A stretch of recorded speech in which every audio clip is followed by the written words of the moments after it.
So, good morning everyone. I am Kiefer and I will tell to all of you the case studies of Zappos.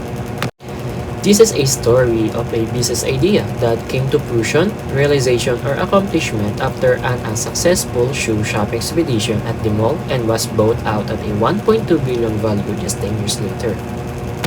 Here's the quick background about the history of Zappos.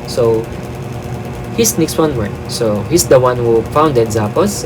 He was born in Swindon, England, and he graduated at University of California in Santa Barbara with a degree of film studies. So, in order for Nick Swinburne to create his business, Swinburne worked as a contractor for Silicon Graphics in order to raise funds for an online shoe store initially called shoesite.com. After that, uh, he founded Zappos in 1999. So before we deep dive the success story of Zappos, Nick Swinburne went shoe shopping for a pair of Airwalk Desert boots. He found the color he wanted but not the size. Then he found a size that fit but not in the color he wanted. The unimpressed Nick left the shopping mall and later to quit this job and founded what is today known as Zappos. Let's talk about the success story of Zappos. In 1999, Nick had this idea that no investor wanted to touch the selling shoes online, but this does not stop him. He had done his research, he met Venture Prugs. Venture Prugs, this is a Tony Hsieh investment company. Tony Hsieh delivered this speech in 3 sentences. Footwear is a $40 billion in the United States, of which catalog sales make up to $2 billion. It is likely that e-commerce will continue to grow, and it is likely that people will continue to wear shoes in the foreseeable future. Nick knew there was a turning point in the retail market, and Tony Hsieh saw the vision and potential, bought into the idea and investing $500 million and soon become co-CEO with Nick. Zappos was initially launched under the domain name shoesite.com but was soon changed to something more unique that resulted to Zappos. Zappos name was adopted from the Spanish word for shoes, zapatos. Nick and Tony, very early on, defined their core business values. They wanted to be the company known for wowing their customers and delivering the best customer service. They quickly learned if they were to deliver the best service, they needed to be in full control of each customer's buyer's journey or buyer's path to purchase a product or services. They switched the inventory model and abandoned 25% of the revenue stream, and that was drop shipping, and expanded their own warehouse. The inventory model, this is a mathematical model that helps businesses in determining the optimum or best levels of inventories that should be maintained in a production process. And the revenue stream, this is a sources from which a business earns money from the sales of goods or the provision of services. And as for the drop shipping, this is a retail fulfillment method in which business doesn't keep the products it sells in stock. Going back, this was a risky move, financially in the short term as well as the long term. Many brands would not sell to them anymore because they are worried that Zappos would cannibalize their brick and mortar, because some of the business are traditional and contrast in online business. That is why they are afraid that Zappos would destroy their businesses. A turning point for this was when Dr. Martens onboard other brands and then began to see that Zappos was not killing their brand. This is the founder of the Dr. Martens, which he is Klaus Martens, and Dr. Martens, this is a British footwear and clothing brand. In 2006, Nick decided to leave Zappos, leaving Tony the sole CEO, which is today still remains. A few years later, in 2009, Amazon acquired Zappos in an agreement with $1.2 billion at closing. At this time, the acquisition was one of the biggest in retail history, that leading Zappos to be the one of the biggest companies in the world. So part of the agreement was that Amazon would not maintain a hands-off approach. So hands-off approach, this is not being personally or directly involved in it. So they allowed Zappos to run the way it always had, with a unique company culture that full of fun and weirdness that Zappos was. And today still is no ordinary business. They were not just in the business of selling shoes. They were in the business of delivering happiness and exceptional service, and just happened to sell shoes. So they raised the bar, or to set a high standard and to raise expectations for the customer service, and taught customers to demand better satisfaction at the same time. So one of the ways they have offered the best customer experience is by never charging for shipping. So someone could buy 10 pairs of shoes, try them all on home, see if they work or not, and return any of them without paying a single cent for shipping. They actually made a loss by offering free shipping, but no one else was doing this at the time. They chose the option to rather invest in things that improve the customer experience, rather than use those funds for marketing. To them, they were investing in what really matters, in delivering their core business principle: customer service. So, customer service was the emphasis of their business, but their number one priority was their company culture. So, hiring the right people is the main path to success by creating and maintaining the culture of the company. The rest will be a natural byproduct, meaning can be useful. Zappos hired those who are passionate about what Zappos stood for: service. They didn't care if this individual were passionate about or not. Once recruited, no matter their role, every single new hire went for the same 4-week training. Towards the end of this training, new hire were even offered a payment to leave the company. So this weeded out those who really were not invested in the job company or what it stood for. So a large part of this training was on the customer service side of things. So Zappos was focused through direct calls, which is often overlooked. Zappos is easy to contact. They're available 24/7. Have friendly reps.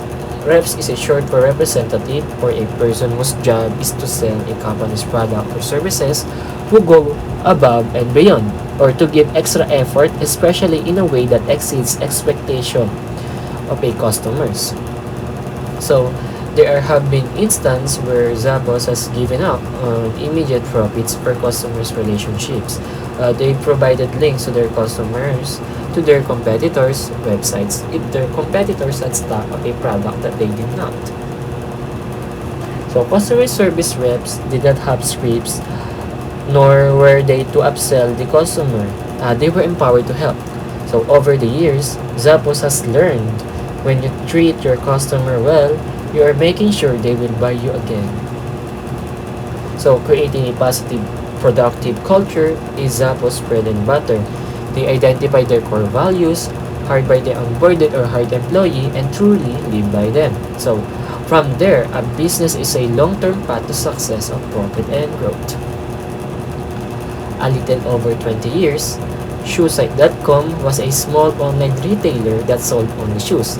Today, now known as Zappos, they sell shoes as well as clothing, handbags, accessories, and more. And that more is providing the very best customer service experience and company culture. So, Zappos has built their success on this foundation. And this is the success story of Zappos. Thank you.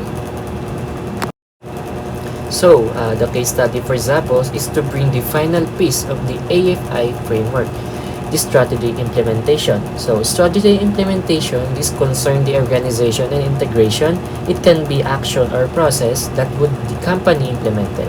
So, in this chapter, we study the 3 key levers that managers have at their disposal when designing their organizations for competitive advantage: the structure, culture, and control. So, we begin our discussion first with organizational structure.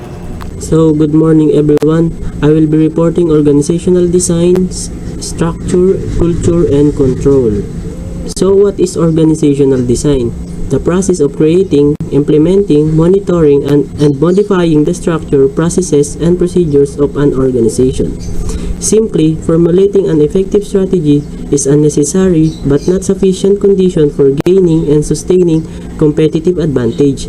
Some argue that strategy execution is more important. Often, managers do a good job of analyzing the firm's internal and external environments to formulate a promising business, corporate, and global strategy, but then fail to implement the chosen strategy successfully.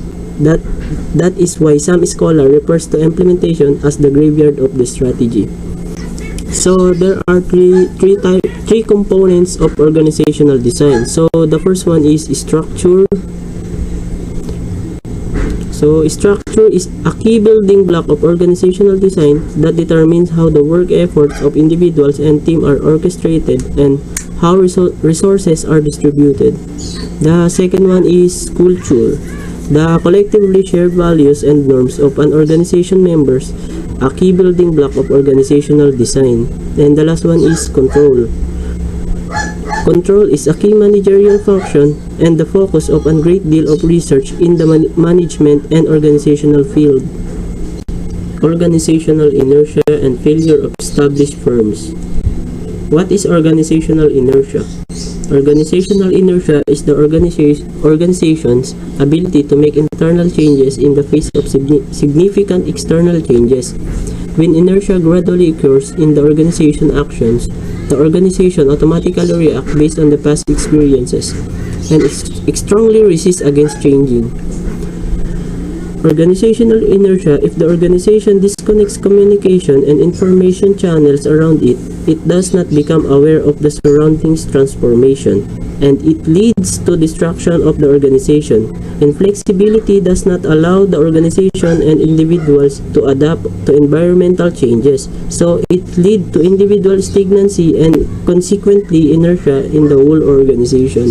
So here is the exhibit 11.2, organizational inertia and the failure of established firms when external or internal environments shift.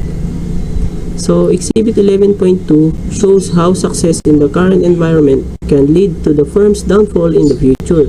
When the tightly coupled system of strategy and structure experiences internal or external shifts. First, the manager achieved a mastery of and fit with the firm's current environment. Second, the firms often define and measure success by financial metrics with a focus on short-term performance. Third, the firm puts in place metrics and system to accommodate and manage increasing firm size due to continued success. Finally, as a result of tightly coupled system, organizational inertia sets in and with it resistance to change. Such a tightly coupled system is prone to break apart when external and internal shifts put pressure on the system. In Exhibit 11.2, the blue arrow shows the firm's tightly coupled organizational design. The light gray arrows indicate pressures emanating from internal shifts such as accelerated growth, a change into business model, entry into new markets, a change in the top management team, or mergers and acquisitions.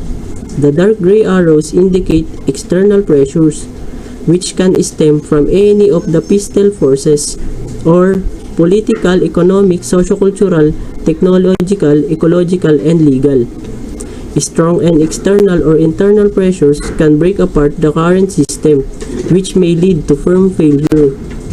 What causes organizational inertia? The root causes of organizational inertia are faulty mindset and an ineffective company structure.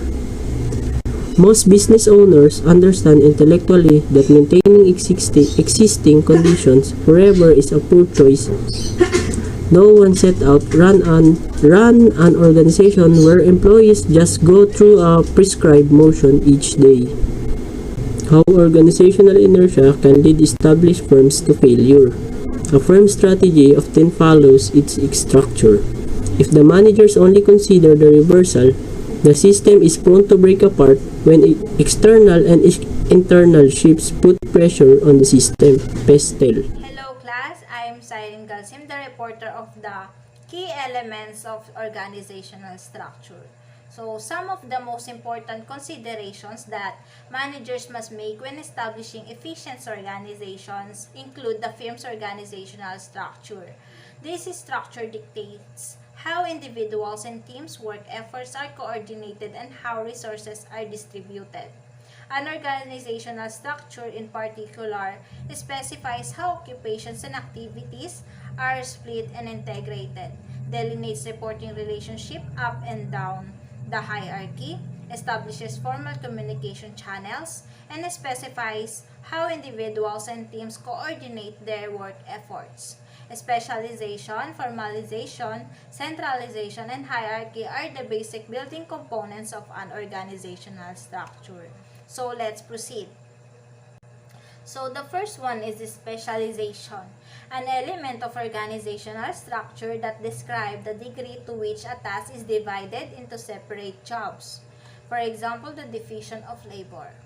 So the first is the specialization. Employees at all levels are often given a description of their duties and the expectation that come with their jobs in any firm. Job descriptions are generally explicitly accepted in larger firms. This method ensures that the company's specific workforce requirements are satisfied without any unneeded duplication of effort. Work specialization guarantees that all employees have defined responsibilities that are assigned to them based on their work experience, education, and skills. This prevents an expectation that employees will perform tasks for which they have no previous experience or training and to keep them from performing beneath their capacities.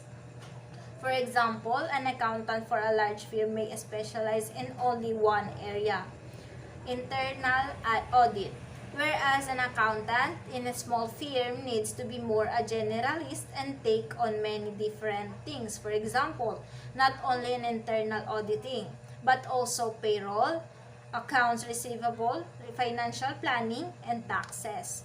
Specialization requires a trade-off between breadth and depth of knowledge, while a high degree of the division of labor increases productivity. It can also have unintended side effects such as reduced employee job satisfaction due to the repetition of tasks. Second one is formalization, an element of organizational structure that captures the extent to which employee behavior is steered by explicit and codified rules and procedures. Formalization is the element that determines the company's procedures, rules, and guidelines as adopted by management. Formalized structures are characterized by detailed written rules and policies of what to do in specific situations. These are often codified in employee handbooks. McDonald's, for example, uses detailed standard operating procedures throughout the world to ensure consistent quality and services. Don Thompson, McDonald's Corporation President and CEO, formalized the company's strategy by focusing on three key priorities in the company plan to win: to optimize the menu, modernize the customer experience, and broaden restaurant accessibility. Formalization, therefore, is not necessarily negative. It is necessarily to achieve the consistent and predictable results. As highlighted in the chapter case, Zappos deliberately avoided this approach when it made to customer service its core competency. W.R. Gore uses an extremely informal organizational structure to foster employee satisfaction, retention, and creativity. Centralization, an element of organizational structure that refers to the degree to which decision-making is concentrated at the top of the organization. So, centralized decision-making often correlates with slow response time and reduced customer satisfaction.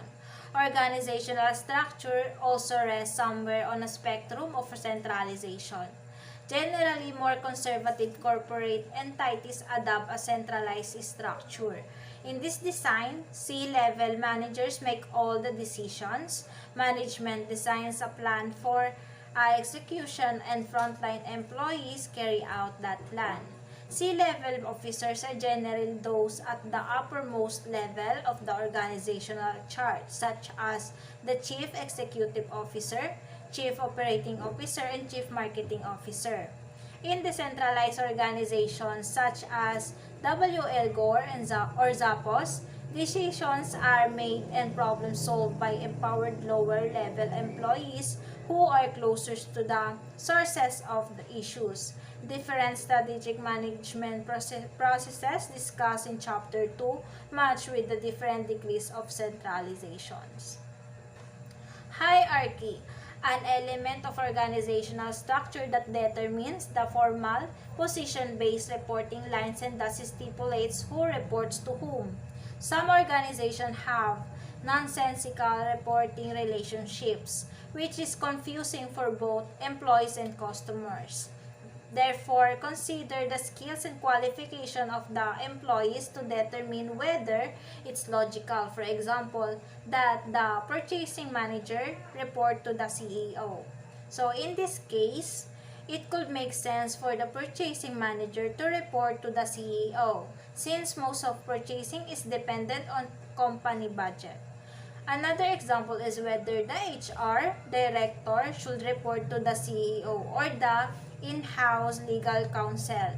Either one could be logical, but be sure your in-house legal counsel, in this instance, is qualified to oversee HR operations and strategy. The number of levels of hierarchy in turn determines the manager's span of control. How many employees directly report to a manager? In tall organization structures, the span of control is narrow. In flat structures, the span of control is wide, meaning one manager supervises many employees. Mechanistic versus organic organizations. We've spent some time now understanding the elements of an organizational structure and the types of structures an organization might choose to use when organizing their work and employees. Some of those structures are very strict and hierarchical, like the bureaucratic model, and some of the structures like boundaryless are pretty loose and freewheeling. They all have their advantages and disadvantages. Organic organization. Organizational form characterized by a low degree of specialization and formalization, a flat organizational structure, and decentralized decision making. So the organic model is usually flat and it usually uses cross-hierarchical and cross-functional teams and possesses a comprehensive information network that features lateral and upward communication in addition to downward communication. Organic organization look a lot like boundaryless organization. They allow for employees to cultivate more ideas and be more creative because the business is not as rigidly structured. Organic structures are used in dynamic, unstable environments where the business needs to quickly adapt to change, as the structure gives the organization the flexibility to deal with fast-paced environmental change and many different elements. Zappos and WL Gore are both examples of organic organizations. Such organizations have a low degree of specialization and formalization, a flat organizational structure, and decentralized decision-making. Mechanistic organization. Organizational form characterized by a high degree of specialization and formalization, and a tall hierarchy that relies on centralized decision-making. So mechanistic organizations have centralized decision-making and formal, standardized control system. Essentially, they are bureaucracies wherein a system of government in which most of the important decisions are made by state officials rather than by elected representatives. Mechanistic organizations work well in stable, simple environments. Managers integrate the activity of clearly defined departments through the formal channels and formal meetings. Often, they feature many hierarchical layers and focus on reporting relationships. The fast food chain McDonald's fits this description quite well. Each step of every job, such as deep frying fries, is documented in minute detail. For example, what kind of vat, the quantity of oil, how many fries, what temperature, how long, and so on. So here's the table comparing the basic characteristic of both models. Most companies find themselves falling somewhere in between the two extremes of organic and mechanistic. Each organization designed its structure to enable its mission, goals, and strategy. If the structure fits with other contextual elements, it has a better chance of being effective in supporting the organization. The key point is this: to gain and sustain competitive advantage, structure must follow strategy. Moreover, the chosen organizational form must match the firm's business strategy. We will expand further in the required strategy-structure relationship in the next topic. So let's now talk about matching strategy and structure. The relationship between strategy and structure is crucial because it directly impacts the performance of a firm. The organizational structure of a firm should be aligned with the business strategy that they are going to use, because even though a firm has good business strategy, but if they match it with wrong or inappropriate organizational structure, their business will still probably fail and they cannot be able to gain and sustain competitive advantage in the market.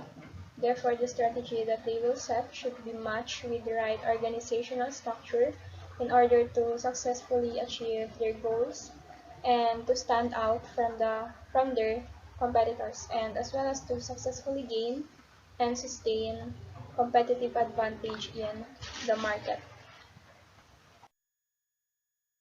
So the picture you see shows that the relationship between strategy and structure is dynamic.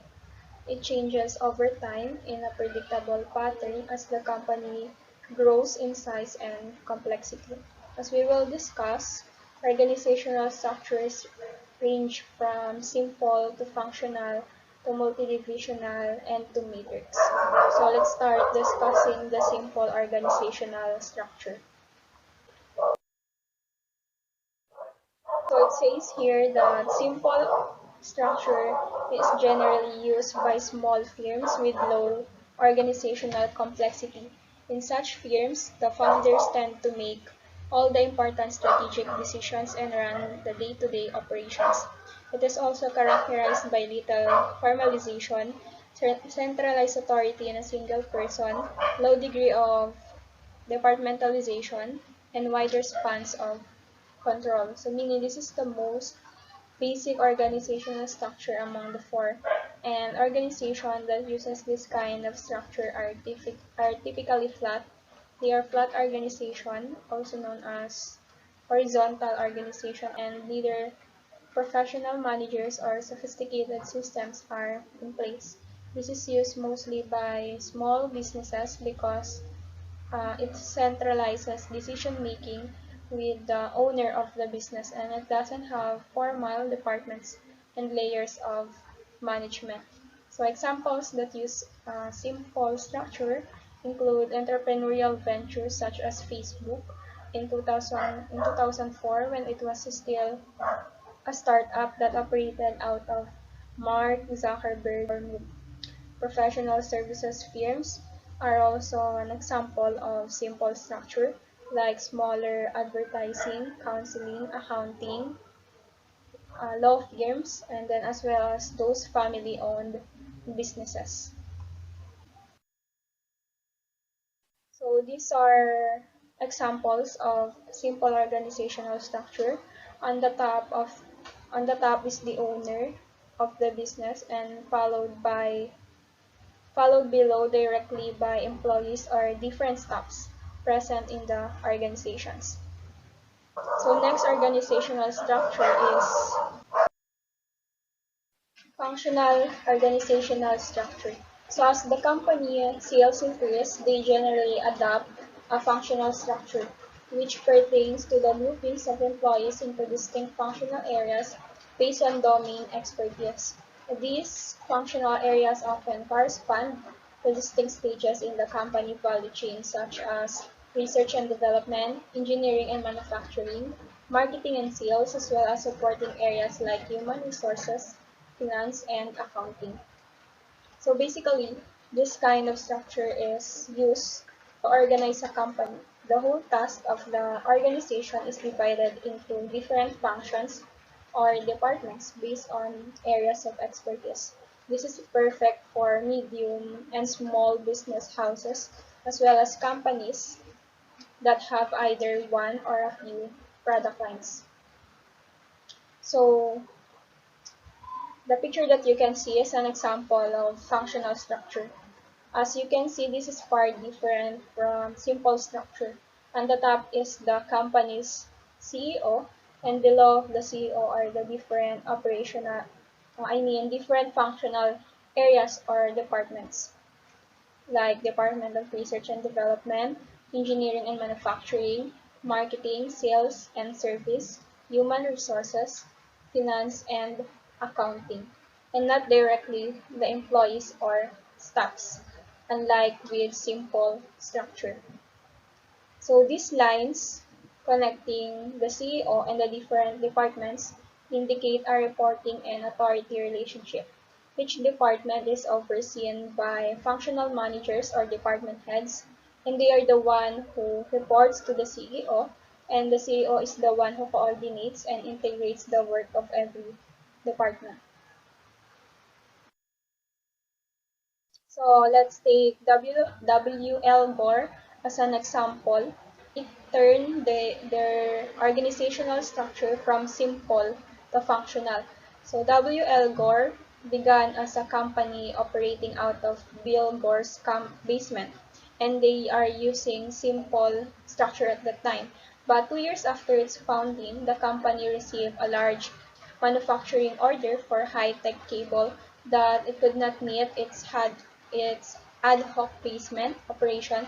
That's why W. L. Gore reorganized itself into a functional structure because a simple structure could not provide the effective division, coordination, and integration of work required to accommodate future growth. In that case, we can clearly see how advantageous will be the adaptation of functional structure once a company experiences growth. In addition, functional structure is characterized by a higher degree of specialization and deeper domain expertise, and that means higher specialization will result to higher productivity because of the greater division of work in the company. This kind of structure is centrally coordinated by the company CEO, and it allows an efficient top-down and bottom-up communication chain between the CEO and the different functional departments. And now let's proceed with various business strategies in relation to functional structure. So like what previous reporters discussed, the different business strategies that a company may use are cost leadership, the differentiation, and integration strategy. So although a functional structure is preferred method for implementing business strategy, different variations and contexts will still require careful modifications for in each case. So let's start with cost leadership.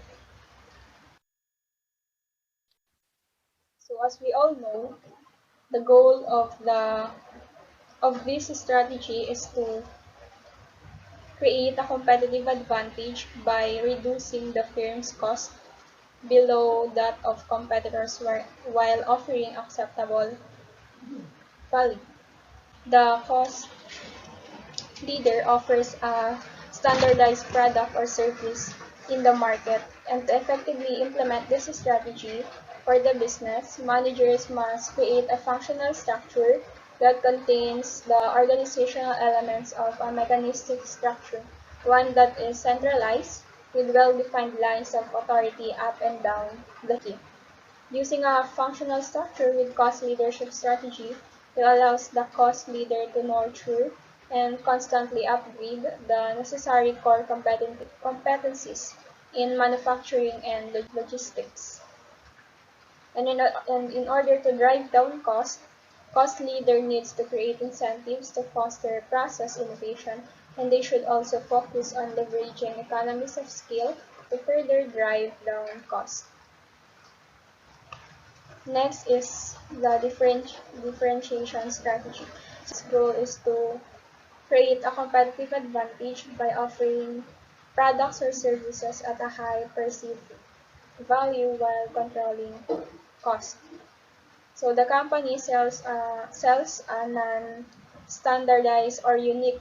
They sell unique product or service to their target market in which people are willing to pay the product or service even at a higher price because of its higher value. And to implement this strategy, managers should rely on a functional structure that resembles an organic organization, because using a functional structure with organic structure, decision-making tends to be decentralized and the company can nurture and consistently upgrade necessary core competencies in each research and development, innovation, and marketing to successfully provide something that is totally new and novel to people so that the company will stand out from other businesses in the industry.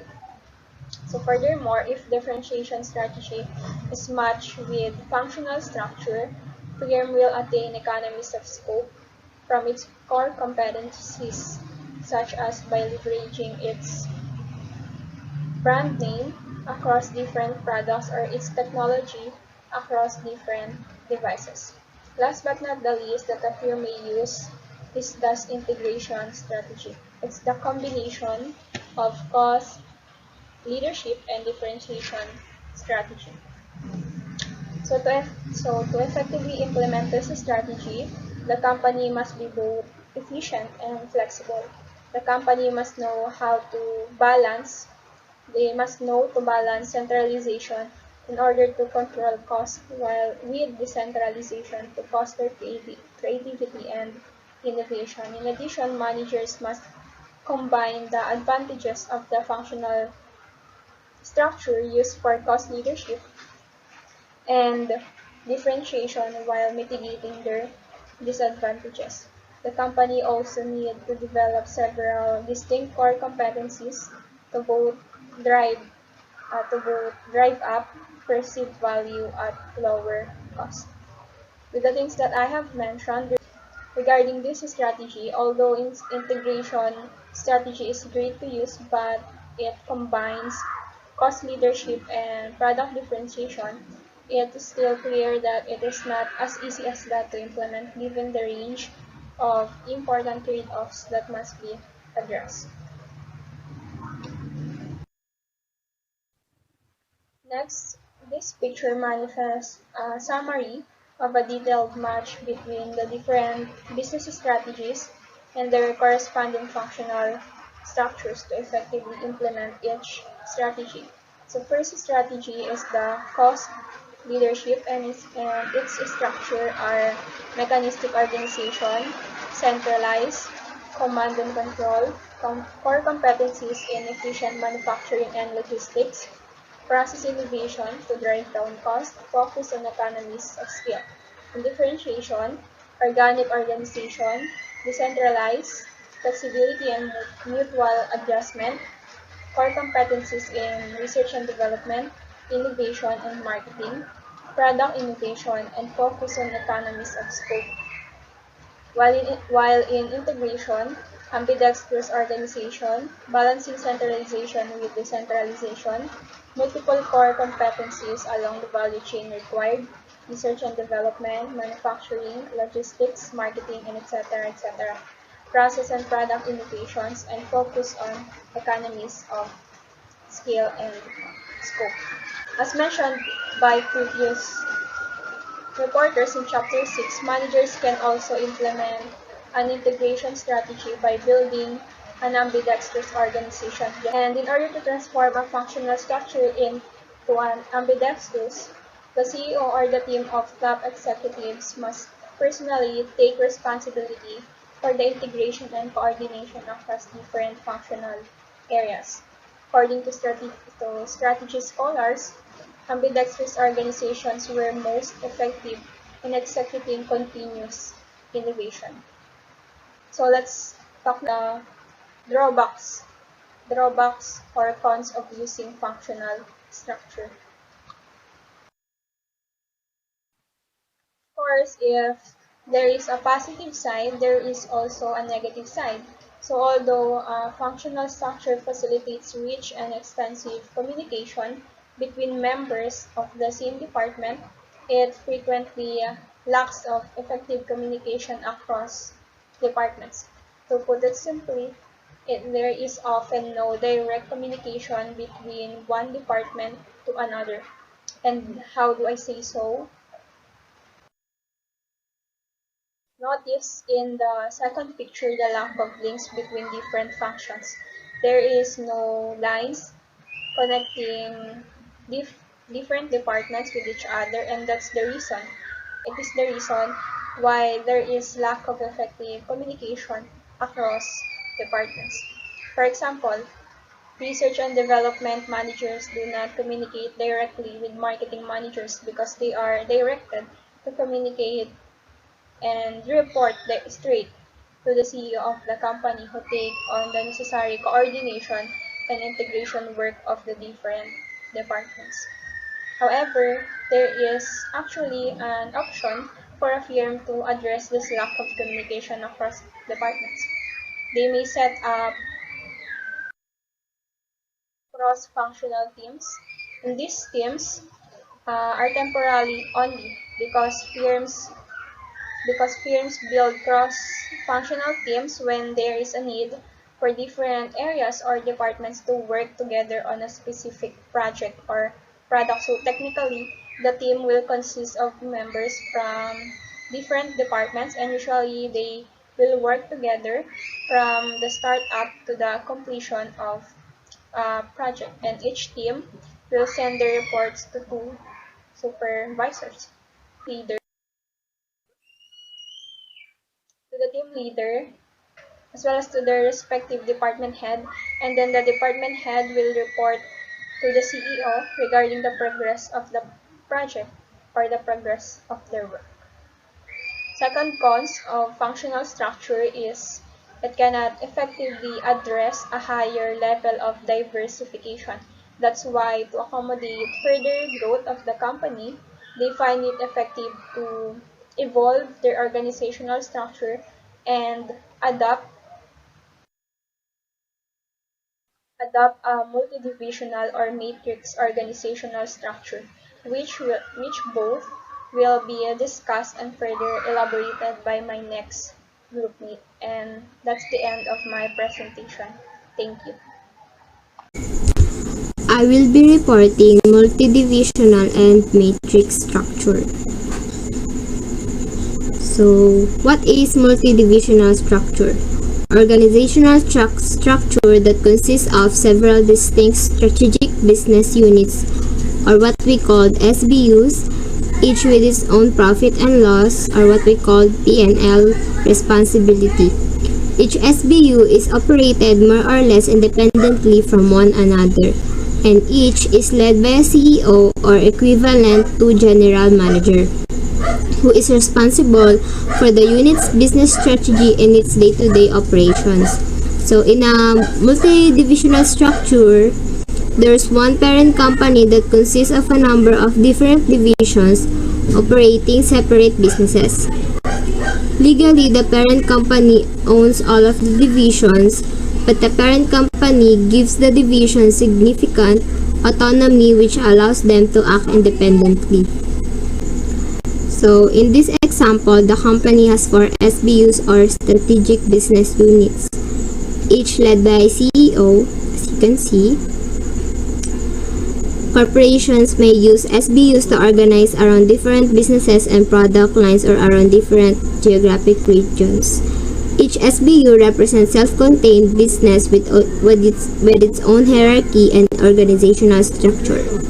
So SBU 2 is organized using a functional structure, while SBU 4 is organized using a matrix structure.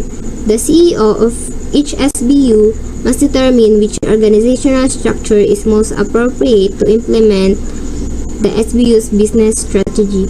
A firm's corporate office is supported by company-wide staff functions such as human resources, finance, and corporate research and development. This is the matching corporate strategy and structure. Managers using the M-Form organizational structure to support a related diversification strategy should ideally concentrate decision-making at the top of the organization. Doing so allows a high level of integration.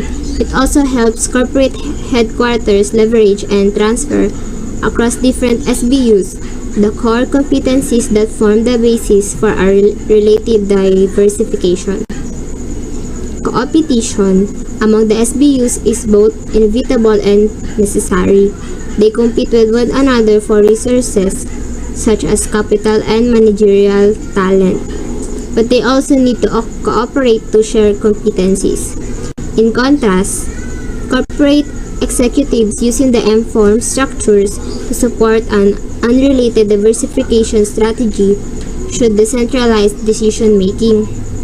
Doing so allows general managers to respond to specific circumstances and leads to a low level of integration at corporate headquarters.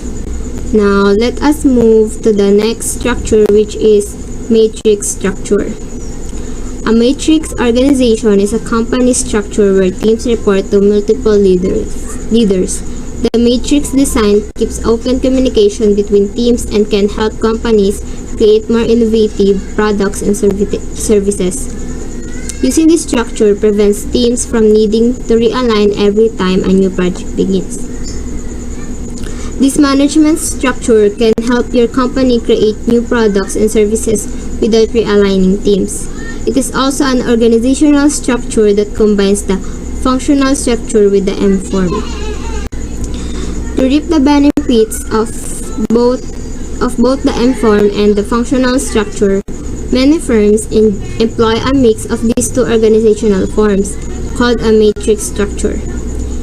So, in this exhibit, it shows an example. In it, the firm is organized according to SBUs along a horizontal axis like in the M-Form, but also has a second dimension of organizational structure along a vertical axis. In this case, the second dimension consists of different geographic areas, each of which generally would house a full set of functional activities.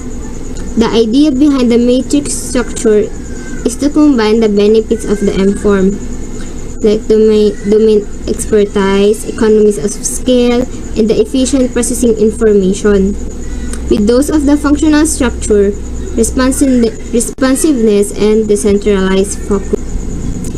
Exhibit 1110 shows how different global strategies best match with different organizational structures. In an international strategy, the company leverages its home-based core competency by moving into foreign markets. An international strategy is advantageous when the company faces low pressure for both local responsiveness and cost reductions. Companies pursue an international strategy through a differentiation strategy at the business level. The best match for an international strategy is a functional organizational structure, which allows the company to leverage its core competency most effectively. This approach is similar to matching a business level differentiation strategy with a functional structure. Good morning, everyone. My name is Daniela A. Barbacena, and I am the reporter of Organizational Culture. In my topic, I will discuss what is organizational culture, what are the elements of organizational culture, and where organizational culture came from. So first, let's discuss what is organizational culture. Organizational culture is the second key building block when designing organizations for competitive advantage. It describes the collectively shared values and norm of an organization member. Just as people have a distinctive personality, so to do organization have a unique culture that capture how things get done around here. And it is a set of behavioral and procedural norm and observed within a company that includes policy, procedures, ethics, values, employees' behavior and attitude, goal, and code of conduct. It also makes up the personality of a company that defining the work environment. And also organizational culture influence productivity, creativity, profitability, firm values, and growth rate. The element of organizational culture: values, norms, and artifacts. Value is defined what is considered important. Value is arguably the most important component of the culture that help employees understand what an organization stands for and what is expected of them. Values that are well defined, consistent with the leadership action, behavior, and woven into a fabric of the organization provide the foundation for culture. When the employees understand, share, and embrace the value of organization, they are more likely to act in a way, and that is the best interest of the organization, and to exhibit distinctionary work behavior. In Sapos, they have a 10 core values. The first one is deliver wow through service, embrace and drive change, create fun and a little weirdness, be adventurous, creative and open-minded, pursue growth and learning, build open and honest relationship with communication, build a positive team and family spirit, do more with less, be passionate and determined, and last is be humble. These 10 core values is very important to the employees in Sapos because it defines their identity of what is meant to be working at Sapos. The CEO of Sapos, Tony Hsieh, stated ideally they want all 10 core values to be reflected in everything they do, including they interact with each other, how they interact with their customer, how they interact with their vendors and business partner. These 10 core values should always be the framework from which they make for all of their decisions. For example, Sapos turned to the employee themselves to articulate company values, conspicuous in orientation, daily operation, and evaluation review. The second element is norms. Norms is define appropriate employee attitude and behavior, which is norm help group member to interpret and evaluate various events and set expectation about appropriate behaviors. For example, Sapos continues to celebrate the norms of happiness. The employees are encouraged to promote happiness in the workplace in creative ways. The last element is artifacts. Artifacts are noticeable symbol and sign of organizational culture, like expression of the culture in items such as physical design, stories, and celebration. They are like simple acts of welcoming customer, the physical setup of the office, employee remuneration and reward, and even a dress code. For example, at Sapos, even under it is a previous structure, all employees, including the CEO, Tony Hsieh, work from cubicle. Depicts the element of organizational culture, values, norms, and artifact in concentric circle. The most important yet least visible element is value, which is value is in the center, and as we move outward in the figure from values to norm to artifacts, culture become more observable. Understanding what organizational culture is and how it's created, maintained, and changed can help us to be more effective manager. As a unique culture that is strategically relevant can also be more basis of a firm competitive advantage. Where do an organizational culture came from? The first one is founder imprinting. A company founder defined and shaped an organization culture which can persist for many decades after their departure. The firm founder set the initial strategy, structure, and culture of organization by transforming their vision into reality. And these are the some famous founders who have left strong imprints. The first one is Steve Jobs for Apple, Walt Disney for Disney, Sergey Brin and Larry Page for Google, Michael Dell for Dell, Oprah Winfrey for Harpo, Martha Stewart for Living Omnimedia, Bill Gates for Microsoft, Larry Ellison for Oracle, Herb Kelleher for Southwest Airlines, and Sam Walton for Walmart. The culture that found their initial imprint is reinforced by their strong preference to recruit, retain, and promote employees who subscribe to the same values. In turn, more people with a similar values are attracted to that organization as the values and norms held by the company become a more similar, the firm corporate culture become a stronger and more distinct. And suppose is one of the example when a firm culture is also flows from its value, especially when they are linked to a company's reward system. For example, suppose establish its unique organizational culture through explicitly stated values that are connected to its reward system.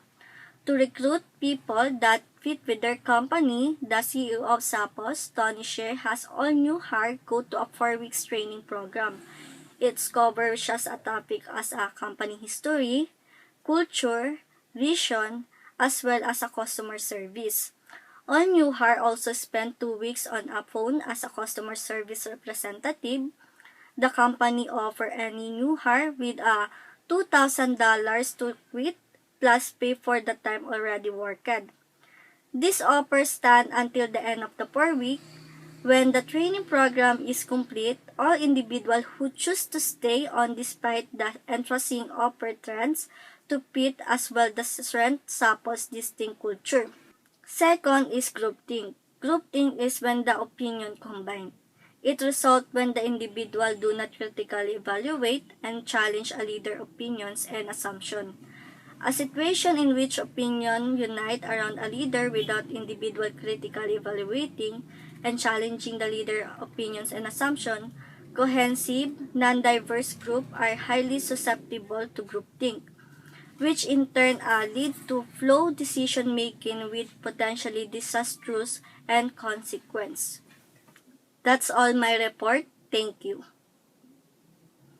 Good morning, everyone. I'm Janine Asaya, and today I will discuss how organizational culture can be a competitive advantage.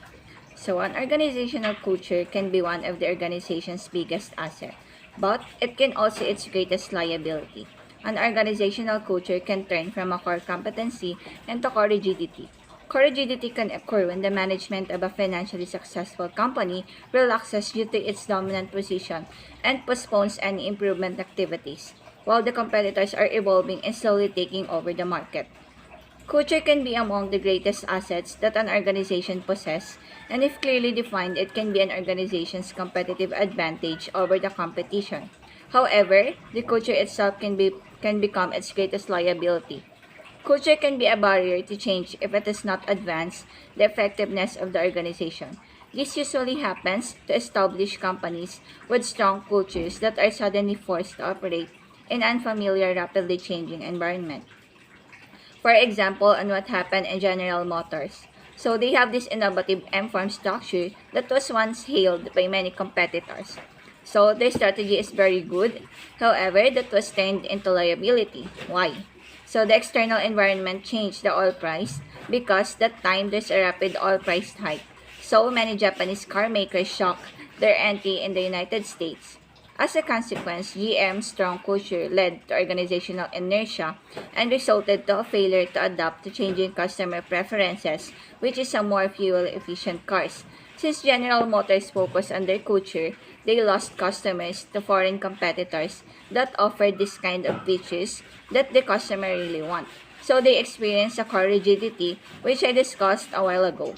Since they focused more on their strategy because they thought they are already financially successful, they neglect the fact or the possibility that the competitors may be producing a new recipe that will shock their success.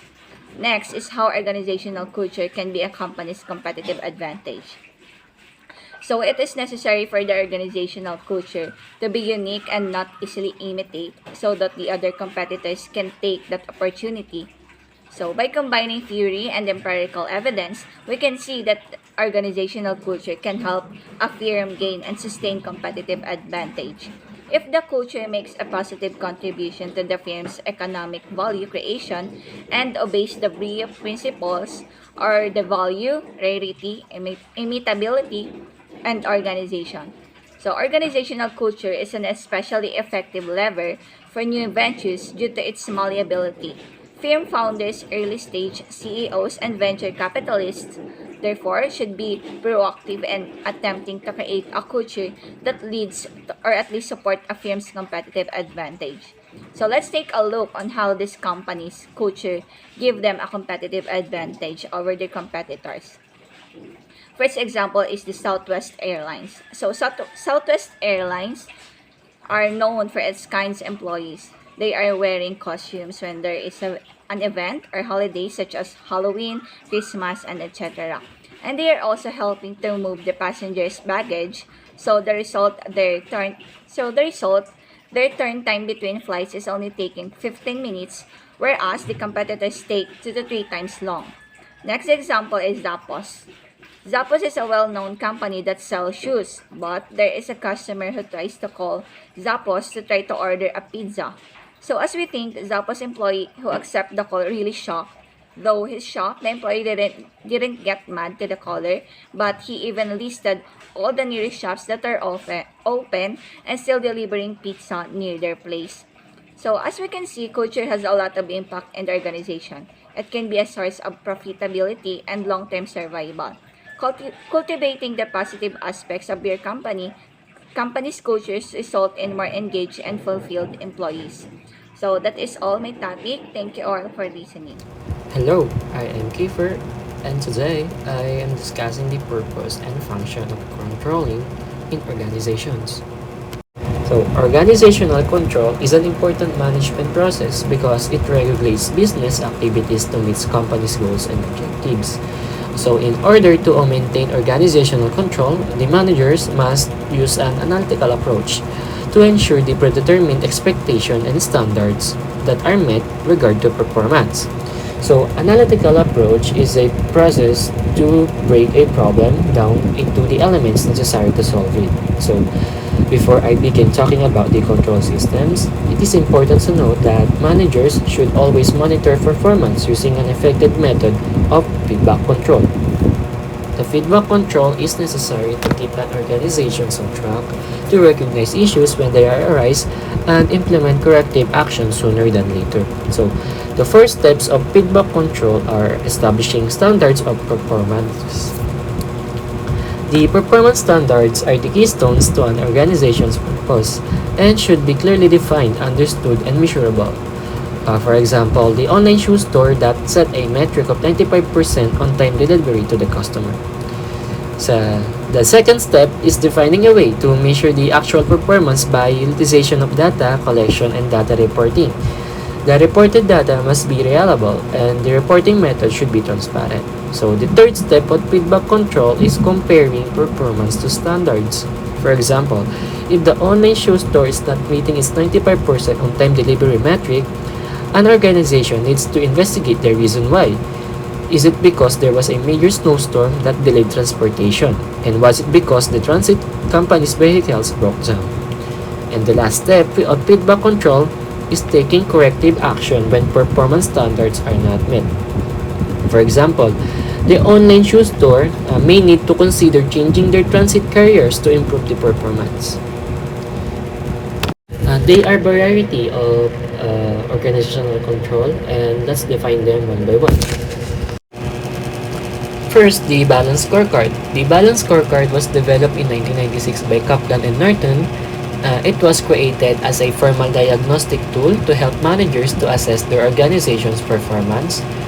This scorecard focuses on four perspectives needed to meet a company's vision and strategic objectives, finances, customers, internal business, learning, and growth. So, it is important for financial data to be accurate and readily available.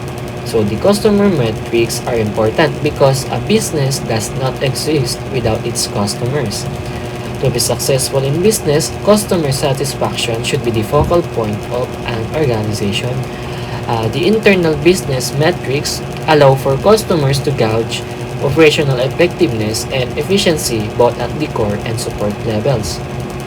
Learning and growth potential is integral for an organization to flourish. So this perspective focuses on employees, training, and overall corporate culture. The focuses should be placed on continual learning as well as mentorship. So in aligning an organization's activity to its visions and goals, the balanced scorecard uses both financial and non-financial criteria. Another approach to organizational control is total quality management, also known as TQM. The concept or the idea of the TQM is to bring quality into all aspects of an organization. So TQM was first used in Japan and became popular in USA in 1980. The techniques for TQM are the following: the quality circles, benchmarking, quality partnering, continuous improvement through Kaizen events. So, quality circle is a group of employees that meets regularly to discuss quality issues and problem solve. And benchmarking is an ongoing process and involves measuring a company's product or services against the best of the best in the industry.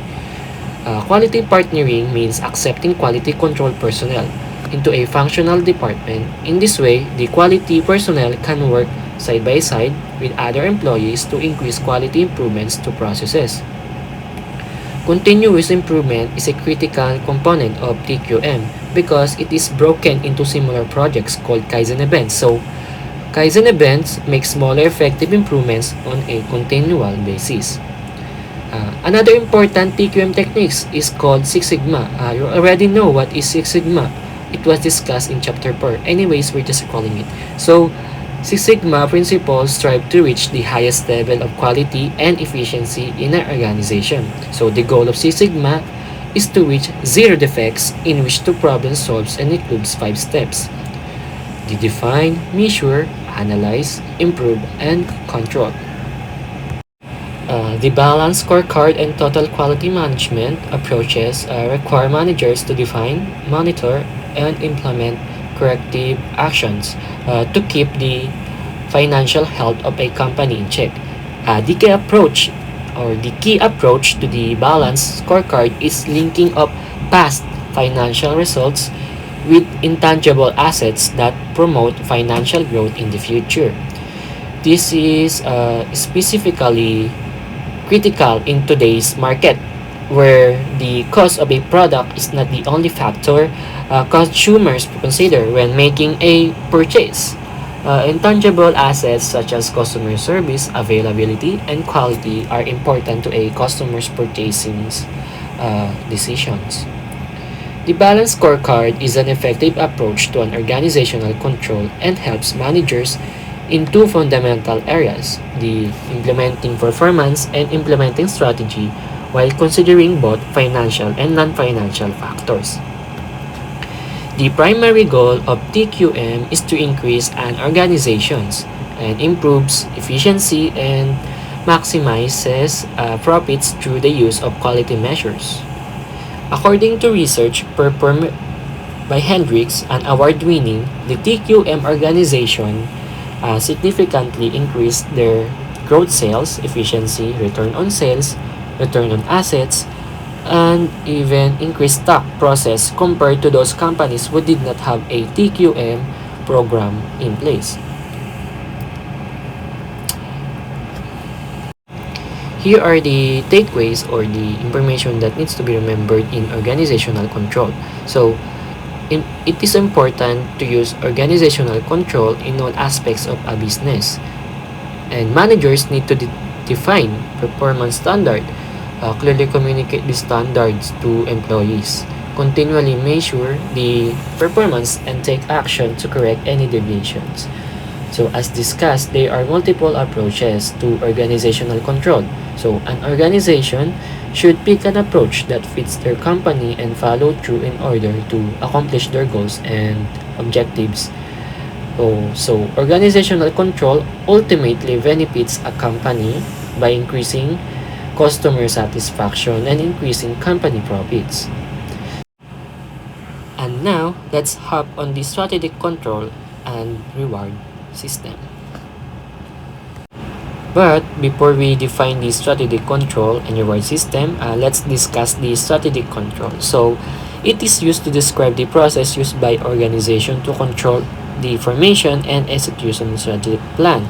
So, meaning, strategic control is concerned with the strategy that being implemented, detecting a problem or changes, and making the necessary adjustments. The purpose of strategic control is to ensure the organization, whether it is achieving the objectives and viewed as a strategic action. So, a strategic action can be projects or programs outside of an organization's day-to-day or regularly operational activities that are meant to help the organization achieve its strategy, such as instituting change, creating capability to do something new or better, or improving performance. So, strategic control aim and ensure that the organization is maintaining an effective alignment, including the market strategy and the way the company itself is organized, arranged in such a way as to best support the fulfillment of its long-term purpose with its environment and moving towards achieving its strategic goals. So its strategic goals are the specific financial and non-financial objectives and results a company aims to achieve over a specific period of time, usually the next 3 years or 5 years. For example, Zappos main product is apparels, and Zappos other competitors are also apparels but with advanced strategy. So, Zappos need to immediately reassess its strategy to improve their product to gain an advantage. And now, the reward system. The reward system this is a motivation mechanism or process that stimulates people to behave in a certain way or achieve certain things. So with that said, reward system provides its employee for exchange for the work they perform and motivate them to do their work to achieve strategic goals, which are set by incentives. For example, each quarter, every Zappos employees give $50 to reward to any other employees for a job well done. So with this, the employee will maintain the high quality and efficiency at work and also motivate employees to work harder. The strategic control and reward system are internal governance mechanism, input control, and output control. Internal governance mechanism is to align the incentive of principals for shareholder and agent or employee. These systems are the third and final key building blocks when designing an organization for competitive advantage to allow managers to specify their goals and to measure their progress and their performance feedback. And culture, this can be the powerful motivator and can be effective control system like norms, informal and tacit in nature. Hence, values and norms can also provide control by helping employees address the unpredictable and irregular situation or problems. Next is input control. Input control is a mechanism in a single strategic control and reward system. It is to seek, define, and direct employee behavior through a set of explicit and codified rules and standard operating procedures considered as prior to the value-creating activities. So meaning, input control used to reach goal to get a predictable outcome.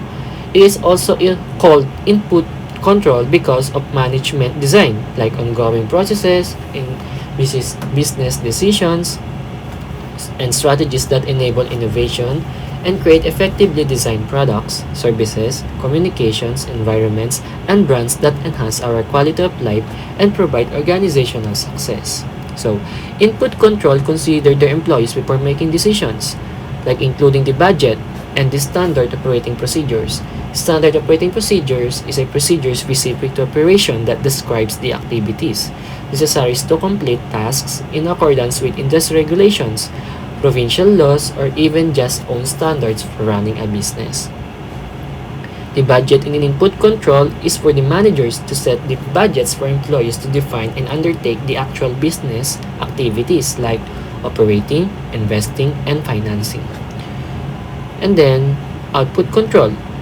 It seeks to guide employees' behavior by defining expected results or output but leave the means to those results to of an individual, employees, groups, or SBUs.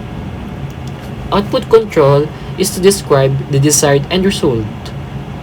The end result, this is the final result that it produces, like if the end result is very good or very successful, that attained through behavior and monitor the organization activities to make sure that all the activities are aligned in the plan.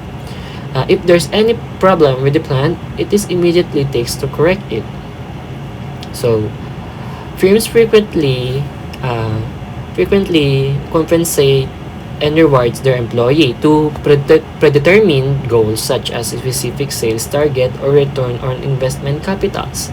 So in these firms, it is frequently ties employee compensation and rewards to predetermine the relationship between effort and expected performance or outcome control, like the number of hits a website receives per day, the number of microwave ovens an assembly line produces per week, and the number of vehicles a car salesperson sells per month. So these days, more and more work requires creativity and innovation, especially in our economy. In other words, output control focuses on measurable results within an organization. So, ROE, or results-only work environment, where employees are evaluated on their results rather than the number of hours worked. So, ROE, output controls, is to measure the team members by their performance output, not by their presence in the office or the certain project that they work, and give them complete anatomy over their project. So, anatomy in terms of business, it defines the major types of business, like including promotion, corporation, partnership, or privately held company, and non-profit. Implication for the strategies. Formulating an effective strategy is necessary but not sufficient condition for gaining and sustaining competitive advantage. And successful strategy requires managers to design and shape structure, culture, and control mechanism. So, in doing that, it execute the firm strategy to put its accompanying business model into action, which is strategy formulation.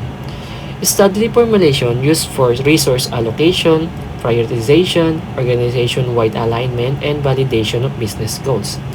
And strategy implementation, where it utilizes and integrates new processes into the structure of an organization. To provide more guidance of implementing the recommendation over time and apply the resources that is necessary. The table shown in the slide on the left side is the same of the result from the SWOT analysis that conducted in the chapter 4. And for the right panel, it shows the resource requirements such as low, medium, and high dollar. And as for the horizontal line are short term, medium term, and long term. While on the left side, while on the left panel, the strategies concludes that the first recommendation is to launch new location in China and Mexico, which are S1, S2, and O1. And it requires a high level of investment of a long-term proposition or project. As for the second recommendation is to manifest the new ads that highlighting the ease and speed of drive-through for take-home orders, which are W1, T2, and requires a low amount of investment and can be achieved in short term. And as third recommendation is to launch a line of frozen food and grocery chains, which are S2, S3, and T2, and it requires a medium investment and likely needs a longer time to be accomplished. The last recommendation is to develop and emphasize more healthy foods menu, which are W1, W2, and O2. It requires a medium level of resources and can be accomplished in the medium term. Overall, this table helps the results of strategy analysis and formulation to be more concrete and detailed list of action items, outlining that required investment levels. And here's the references of my report. So, this is the end of our report, the organizational structure, culture, and control. We hope that you guys apprehend and enjoy our report. Thank you for listening, and the Group 7 are now signing off. Goodbye.